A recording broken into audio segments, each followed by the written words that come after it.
Hi all, we're going to have a look now at round 13 of Kasparov's performance at Tilburg. 13, by the way, was Kasparov's lucky number, not unlucky number, and in this round he managed to scrape another fine win. After d4 he played knight f6, and after c4 he headed for his favourite King's Indian defence. So after knight f3, bishop g7, inviting e4.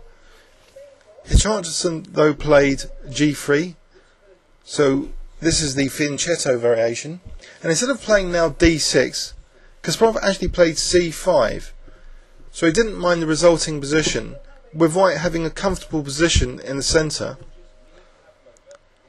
And here he exchanged knights on d4. So after d6, queen d3, white has a seemingly comfortable position with this raking bishop here, and nice control of d5. Black's plan now is quite classical. He aims for a6 and b5 to generate some counterplay. He plays a6 now immediately, and after h3 he plays knight d7. So this might have the idea of knight e5 or knight c5 later to harass white's queen. White wasn't concerned about moving the queen at this point and just played b3. This cements the c4 pawn anyway, so knight e5 will be less useful for black. Now Kasparov continued his plan of b5 expansion with rook b8, and after bishop e3 he went for it with b5. There's no bishop a7 here winning the exchange because black has b4 here. It's not like Fischer versus Spassky in 1972 where bishop a7 was actually winning the exchange. So the b5 works quite well here, and after c takes b5, a takes b5, Kasparov is offering that b5 pawn, but it can't be taken because of this diagonal. White would be losing the exchange if it was taken.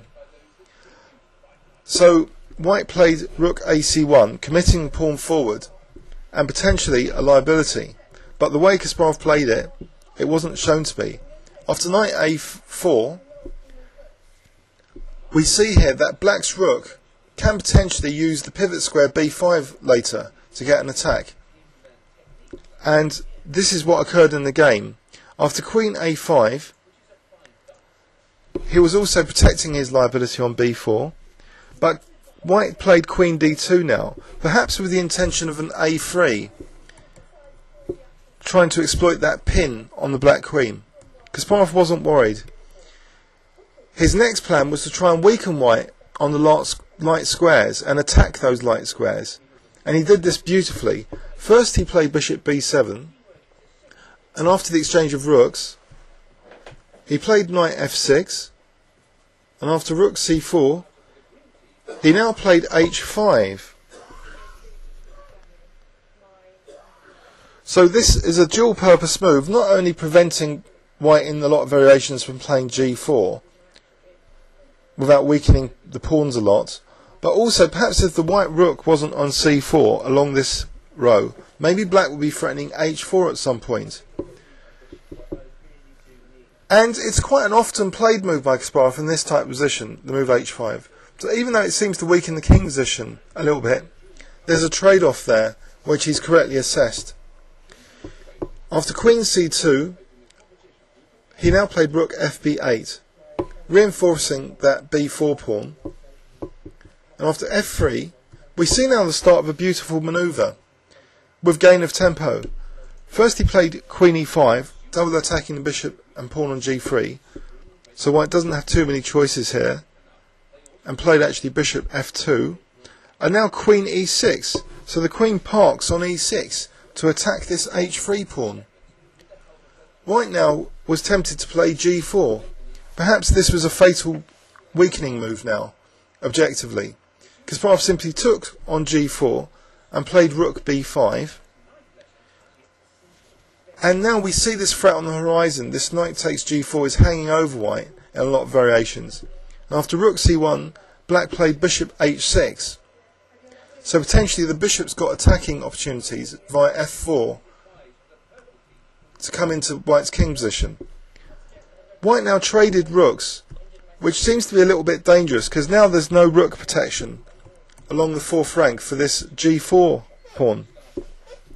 And actually after rook d1 played at move 29, maybe it was close to a time control, because it simply allowed knight takes g4, opening up the lines against white's king.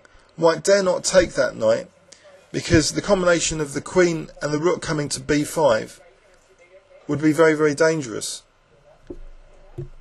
We can have a very brief look now. F takes g4,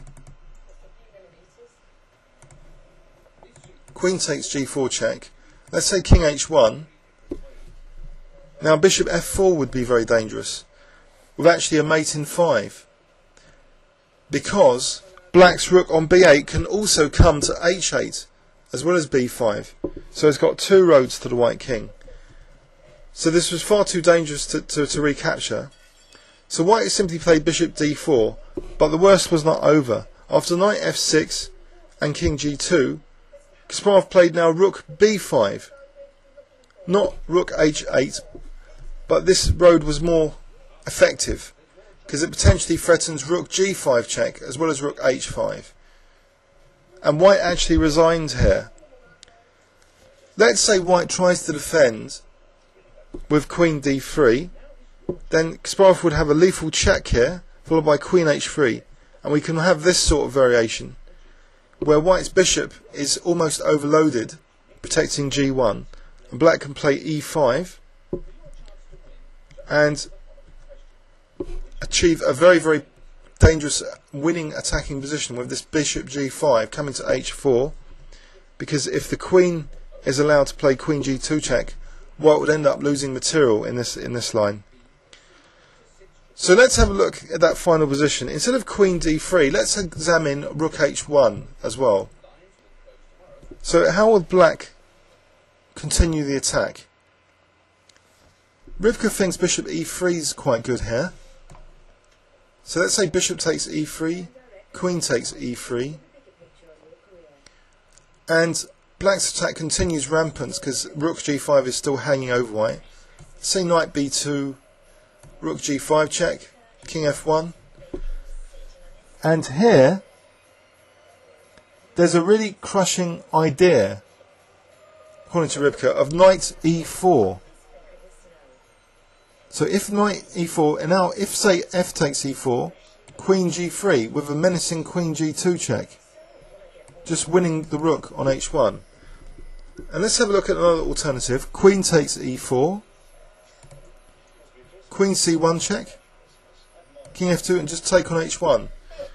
So this was quite crushing in this final position. After this rook b5 and rook g5 check, white doesn't have the defensive resources, it seems, to handle the attack. So let's have a look at an overview and summary of this game. King's Indian defence with a quick c5. Kasparov's first plan was a6 and b5, which gained a little bit of space on the queen side, and the use of a5 and b5 for his queen and rook respectively. Then his second plan was to exchange off white's light squared bishop to weaken some of the squares around white's king. His third plan was parking the queen elegantly on e6, supporting an attack on white's pawns on the king side. And later, this beautiful tactic crashed through the white king position, knight takes g4, and left very dangerous roads wide open. Namely, the G line was extremely dangerous after rook b5, rook swinging in. So white resigned here. I hope you enjoyed that game. Any comments or questions, please leave them on YouTube. Thanks very much.